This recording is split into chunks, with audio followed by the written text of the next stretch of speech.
البتہ تصوف استخارہ، رؤیائے صادقہ، تجرد اور اس قسم کے مباحث جن میں حکیم نے اپنی عقل و دانش کو رائیگاں کیا غیر ضروری ہے۔ یہاں تک کہ ابن خلدون نے ان عوامل کی تشریح کی ہے جو اجتماع سے خارج ہیں۔ اس کے بعد اس نے ان اجتماعی عوامل پر بحث کی ہے جو جماعت میں نشو و نما پاتے ہیں۔ وہ کہتا ہے کہ ہر انسانی جماعت 3 دور سے گزرتی ہے۔ پہلا دور بدوی، دوسرا دور غزوی اور تیسرا دور حضری ہوتا ہے۔ ہر قوم میں ایسے قبائل ہوتے ہیں جو پہلے صحرا اور وادی میں زندگی گزارتے ہیں، لیکن اس کے بعد کچھ ترقی کرتے ہیں، پھر ان اقوام سے جنگ کرتے ہیں جو ان سے تمدن کے اعتبار سے کم ہوتی ہے، اور یہ ان کا دوسرا دور ہے۔ اس کے بعد یہ بھی متمدن ہو جاتے ہیں۔ اس طرح شہر آباد ہوتے ہیں، دواوین مرتب ہوتے ہیں، قوانین وضع ہوتے ہیں، مختلف علوم و فنون لطیفہ کو ترقی ہوتی ہے، یہاں تک کہ تعیش کی طرف ان کا میلان ہو جاتا ہے، اور وہ لڑائی اور مقابلے سے اجتناب کرنے لگتے ہیں۔ ان کے ہر بات میں ضعف نمودار ہونے لگتا ہے، تاکہ کوئی جنگجو قبیلہ ان کو مغلوب کر کے ان پر حکمرانی کرنے لگتا ہے۔ اسی طرح بنی نوع انسان میں ایک دائمی حرکت جاری رہتی ہے، بعض قوموں کو عروج ہوتا ہے تو بعض کو زوال۔ ایک سلطنت ترقی کرتی ہے تو دوسری مغلوب ہو جاتی ہے، اور غالب اور قوی سلطنت اس پر مسلط ہو جاتی ہے۔ یہی اقوام کا طریقہ چلا آ رہا ہے۔ ابن خلدون نے محض اپنے غور و فکر اور اقوام عرب اور بربر کی تاریخ کے مطالعہ سے اس حقیقت کا انکشاف کیا ہے۔ اس معنی کے لحاظ سے وہ سب کا پیشرو قرار دیا جا سکتا ہے، کیونکہ جو علماء اس سے قبل گزرے ہیں انہوں نے ان اقوام کی تاریخ کا مطالعہ نہیں کیا، اور ان کی اقوام کو ایسے حالات ہی پیش آئے جن سے عرب اور بربر کی قوموں کو دوچار ہونا پڑا۔ ابن خلدون کہتا ہے کہ بدوی زندگی ہر جماعت یا قبیلے کا ابتدائی دور ہے، اور یہ انسانی طبیعت کے منافی نہیں۔ دائمی سفر و نقل مکان بدوی زندگی کے خصوصیات سے ہیں۔ بدوی قبائل کی زندگی کا دار و مدار ان گلوں پر ہوتا ہے جنہیں وہ چرایا کرتے ہیں۔ اگر اونٹ ہوں تو وہ صحرا میں گزارتے ہیں، کیونکہ ان کی فضا اور ظاہری حالت اونٹ کی طبیعت کے مناسب ہوتی ہے۔ اگر بکرے اور گائے ہوں تو وہ وادیوں میں بسر کرتے ہیں، کیونکہ اس قسم کے حیوانات کے لیے یہی جگہ موزوں ہوتی ہے۔ بدویوں کی اس قسم کی زندگی، غذا و لباس میں ان کا قناعت پر مجبور ہونا، ان کی شجاعت و قوت جن سے وہ اپنے جان و مال کی مدافعت کر سکیں، یہ تمام امور اہل حضر پر ان کی فوقیت کا باعث ہوتے ہیں۔ ابن خلدون کہتا ہے کہ عصبیت ایک ایسی شے ہے جو قبیلہ کو الفت و محبت پر مجبور کرتی ہے، اور انہیں اتحاد و اتفاق و مشترک مصالح کی مدافعت کا سبق سکھاتی ہے۔ 2 امور عصبیت میں قوت پیدا کرتے ہیں، ایک عرف و عادت کا احترام، دوسرے جنگ و مدافعت کی دائمی حاجت۔ اس کے بعد اس نے قبیلے اور اس کی تکوین سے بحث کی ہے، اور کہتا ہے کہ ہر قبیلہ چوتھی پشت میں اپنے اعلیٰ صفات کو مفقود کر دیتا ہے۔ قبائل اسی وقت تک قوی رہتے ہیں جب تک کہ وہ اپنی قوت و عصبیت کی محافظت کرتے ہیں۔ آگے چل کر وہ کہتا ہے کہ خون کی صفائی اور جنس کی پاکیزگی دو اصولی شرائط ہیں جن کے بغیر نہ تو کوئی قبیلہ قوت حاصل کر سکتا ہے اور نہ اپنے اندر عصبیت باقی رکھ سکتا ہے۔ مختصر یہ کہ عصبیت ہی قبیلے کی بنیاد ہے اور اسی کے ذریعے اس کی قوت برقرار رہتی ہے۔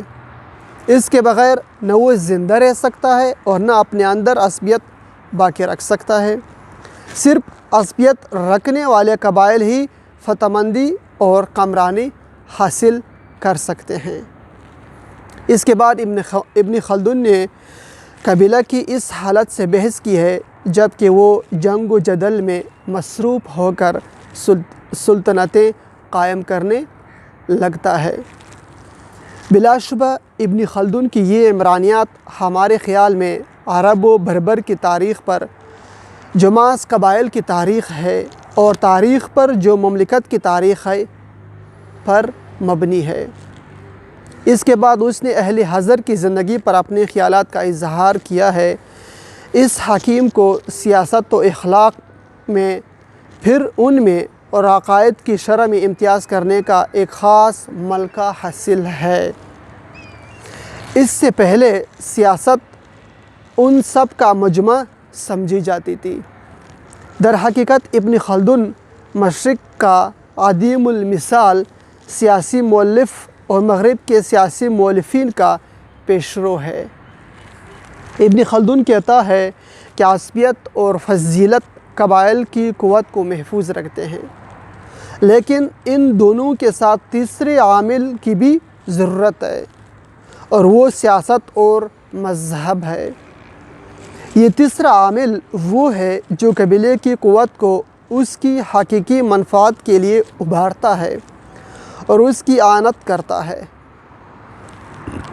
جو اس کی فتح و نصرت کے ذریعے حاصل ہوتی ہے۔ بالفاظ دیگر ابن خلدون کا مقصد یہ بتلانا ہے کہ قبیلہ کیسا ہی قوی کیوں نہ ہو، پھر بھی اس کو ایک مسئلہ اعلیٰ کی ضرورت ہے جس کی طرف وہ رجوع کر سکے اور جو اس کی تمام آرزوؤں کا مرکز ہو۔ اس مقام پر اس نے اسلام سے قبل عرب و قبائل کی مثال دی ہے۔ بعد ازاں ابن خلدون نے ان قوموں پر روشنی ڈالی ہے جن کی سلطنتیں تباہ ہو چکی ہیں اور جن کو قوی قبائل نے مغلوب کر لیا۔ پھر اس نے فتح کے شرائط و اسباب تفصیل کے ساتھ بیان کیا ہے اور ان دشواریوں کا بھی ذکر کیا ہے جن کا فاتح کو سامنا کرنا پڑتا ہے۔ اس کے بعد وہ کہتا ہے کہ فتح کے بعد ہی مفتوح سے فاتح کا اثر زائل ہونے لگتا ہے، بلکہ فاتح مفتوح کے حالات سے متاثر ہونے لگتا ہے۔ ابن خلدون نے قوی اقوام کے زوال کے 3 اسباب بتائے ہیں۔ نمبر 1 ضعف اشراف، نمبر 2 صفحہ کا تشدد، نمبر 3 عیش پسندی۔ ان اسباب کی تشریح کے بعد کہتا ہے کہ کوئی سلطنت 3 صدی سے زیادہ باقی نہیں رہتی،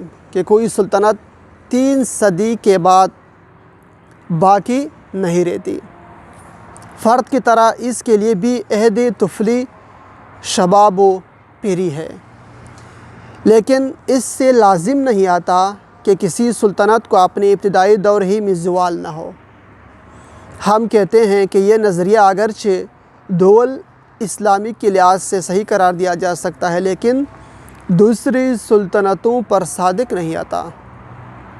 سیاست، تغلب اور فتح کے متعلق ابن خلدون کے اکثر خیالات میکاولی کی کتاب الامیر کی طرف ہمارے ذہن کو منتقل کرتے ہیں، جس کا ترجمہ ہم نے 1912 میں عربی زبان میں کیا ہے۔ بلا شبہ ان مسائل میں ابن خلدون کو توفیق حاصل ہے کیونکہ وہ فلورنس کے حاکم اور اس کے وزیر سے بھی پہلے گزرا ہے۔ یہاں ابن خلدون کے فلسفہ اجتماع کی تنقید کا موقع نہیں ہے۔ ہمارا مقصد صرف یہ ہے کہ ابن خلدون کے مبادئ کی تخلیص پیش کریں، جس سے قارئین پر واضح ہوگا کہ ابن خلدون نے قابل یادگاری مقدمہ میں جس امر کو زیادہ اہمیت دینے کی کوشش کی ہے وہ اس قانون کا اکتشاف ہے جس کے تحت مغرب میں عربی تمدن کی تکوین ہوئی۔ ابن خلدون نے اس قانون کے اکتشاف کا قصد صرف اس لیے کیا ہے کہ اس پر فلسفے اجتماع کی بنیاد قائم کرے۔ اس بارے میں اس کا عقیدہ تھا کہ اگست کومٹ کا جو اس سے 600 برس بعد گزرا ہے نہیں یہی عقیدہ ہے۔ تاریخی واقعات وہ ماخذ ہے جس سے عالمی اجتماعیات اپنے نتائج اخذ کرتا ہے۔ ملاحظہ ہو تاریخ فلسفہ عرب مؤلفہ بویر۔ ابن خلدون کے واقعات زندگی اور اخلاق کے لحاظ سے اس میں اور میکاولی مؤلف کتاب الامیر میں زیادہ مشابہت پائی جاتی ہے۔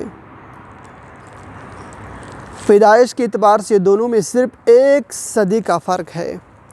ان دونوں کے زمانے کے حالات کی روح سے اور ان کے عہدوں کے اعتبار ان کی جو عہد تھے عہدوں کے اعتبار سے جن پر وہ فائز ہوتے رہے اور ان شخصیتوں کے لحاظ سے جن سے وہ متاثر ہوئے ان میں تقریباً یکسانیت پائی جاتی ہے۔ ان میں سے ہر ایک کو انسانی اخلاق، قوانین اقوام اور ان کے حالات کے متعلق کافی تجربہ اور وسیع علم حاصل تھا۔ ابن خلدون یکتائے روزگار تھا۔ اس کے جیسے افراد ہر زمانے میں شاذ و نادر ہی پیدا ہوتے ہیں۔ اس نے ابن رشد کے فلسفہ کا گہرا مطالعہ کیا اور اپنے زمانے کے اکثر معتقدات کو جذب کرنے کی کوشش کی۔ نیز 2 مسائل میں اس کو اگست کومٹ پر فوقیت حاصل ہے۔ ایک تو اس کا یہ قول کہ فلسفہ علم موجودات ہے۔ ارسطو جیسا شخص جو استاد اول اور معلم اول کہلاتا ہے اس نظریے سے ناآشنا تھا، لیکن اسی چیز کو اگست کومٹ نے ابن خلدون سے 600 برس بعد پیش کیا ہے۔ اس مسئلے میں ابن خلدون نے ارسطو سے بھی اعلیٰ ادراک کا ثبوت دیا ہے۔ اس حقیقت عظمیٰ کے انکشاف میں وہ 19ویں صدی تک کے تمام فلاسفہ یورپ کا پیشرو ہے۔ دوسرا اس کا یہ قول کہ انسانی اجتماع پر قوانین قواعد ہوتے ہیں جو علم اجتماعیات کو عالمی منتظمہ کی صف میں داخل کر دیتے ہیں۔ اس اصول میں بھی اس کو اگست کومٹ پر تقدم حاصل ہے، کیونکہ عالم کے متعلق اس فلسفے کے علم کی بنیاد 2 امور پر ہے۔ ایک تو اقوام کا مطالعہ اور ان کا تجربہ، دوسرے ان قوانین کا ادراک جو جماعت میں پائے جاتے ہیں اور عقلی تجربوں اور غور و فکر کے ذریعے ان کا انکشاف۔ اگست کومٹ نے بھی جب اپنے 2 نظریے سکونیات اور حرکیات کی تشریح کی تو ابن خلدون کے خیالات پر کچھ اضافہ نہیں کیا، کیونکہ وہ کہتا ہے کہ تجربے اور علم کے ذریعے ہم پر حقائق کا انکشاف ہوتا ہے اور عقل اسباب و علل کو بے نقاب کرتی ہے۔ اس طرح ابن خلدون وہ پہلا شخص ہے جس نے اس خاص نظریے کو پیش کیا جس کی روح سے تاریخ کو اسی حد تک کہ اس کی غایت حقائق کو جمع کرنا اور اس کی تنظیم و تنسیق ہے تاکہ ان کے ذریعے اسباب و نتائج کا انکشاف ہو سکے۔ اس تجربہ کے بعد ہم اس نتیجہ پر پہنچتے ہیں کہ ہر معین حادثہ اپنے وقوع کے وقت خاص شرائط و علل وجوہ کو مستلزم ہوتا ہے۔ بالفاظ دیگر کسی تمدن میں جب کبھی خاص اسباب و علل کا اجتماع ہوتا ہے تو اس وقت ایک معین حادثے کا ظہور ہوتا ہے۔ اس قول سے زیادہ مقبول عام کون سا قول ہو سکتا ہے جس کے قائل مونتسکو، کومٹ اور دوسرے علماء اجتماعیات ہے۔ اس کے بعد ابن خلدون کہتا ہے کہ تاریخ کی غایت اجتماعیات یا حیات اجتماعی کا مطالعہ ہے۔ ہم نے یہ پہلے بیان کیا ہے کہ حیات اجتماعی کی 3 شکلیں ہوتی ہے جو ایک کے بعد دیگرے نمودار ہوتی ہے: حالت بداوت، حالت حرب یا فتح، پھر حالت حضارت۔ پس لسانی صفحہ 73، مطبع 1211، مطبع ازہریہ مصر۔ ابن خلدون نے اجتماعی حیات کا سلسلہ بداوت سے حضارت تک، جہاں بالطبع فساد و پناہ کے اسباب پیدا ہوتے رہتے ہیں، قائم کیا ہے، اور ان اسباب کی اس طرح تحلیل کی ہے: فقر و غنا کے اعتبار سے عدم مساوات اور بدوی قبائل کے قلوب سے ان کے تمدن ہو جانے کے بعد شجاعت کی فضیلت کا مفقود ہو جانا، پھر ان جدید قبائل کے متمدن ہونے کے بعد انواع و اقسام کے لہو و لعب میں منہمک ہو جانا۔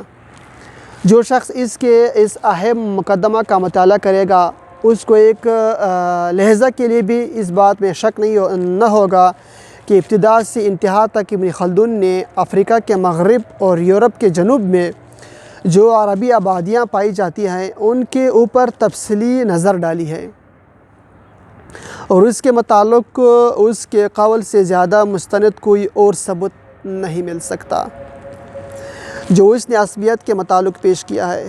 صفحہ 79، طبع مذکورہ، جس میں لکھتا ہے کہ بزرگی اور انسانی عظمت کی انتہا دنیا کے 4 گروہوں میں سے صرف ایک میں ہوئی ہے، یعنی چوتھی گروہ میں۔